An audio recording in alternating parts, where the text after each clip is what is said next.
An Indigenous community in northern Manitoba is reporting 7 confirmed COVID-19 cases. Contact tracing is underway at York Factory First Nation. Officials are urging everyone in the area to follow public health guidelines. Chief Leroy Constant says people should not interact with people in other households, and anyone with symptoms should stay home and call the nursing station. All offices in the community are closed for now. The chief also says officials are working to have more nurses and rapid tests deployed in the community.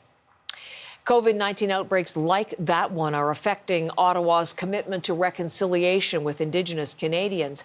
The government had planned to end all long-term drinking water advisories by 2021, next year.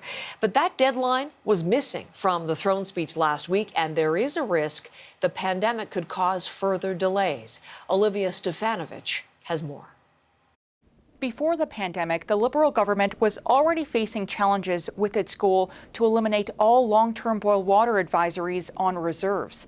Now, with COVID-19, there's an added layer of complications. On top of dealing with short construction seasons, some communities have shut their borders, so that means contractors can't come in, and that's all to do with slowing the spread of the virus. A senior government source says the Liberals aren't as comfortable with the March 2021 deadline as they were before the pandemic. Regardless, Indigenous Services Minister Mark Miller is pushing ahead. That deadline is very much one that we are working aggressively to meet, and we'll be deploying funds to meet. It's a big job. The federal government says it has 61 long-term boil water advisories to lift within the next 6 months. And this isn't the only reconciliation project affected by the pandemic. COVID-19 has also delayed plans to create an action plan to respond to the national inquiry into missing and murdered Indigenous women and girls. And critics say it's time for the government to stop using the pandemic as an excuse.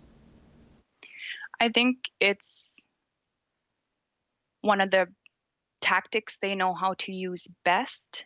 They are great at making excuses. They are great at finding loopholes. They are great at making it possible to see those excuses as acceptable. The federal government says it's accelerating work on an action plan to respond to missing and murdered Indigenous women and girls, and it's spending $6 million each year over the next 5 years to develop and update a strategy. Olivia Stefanovic, CBC News, Ottawa.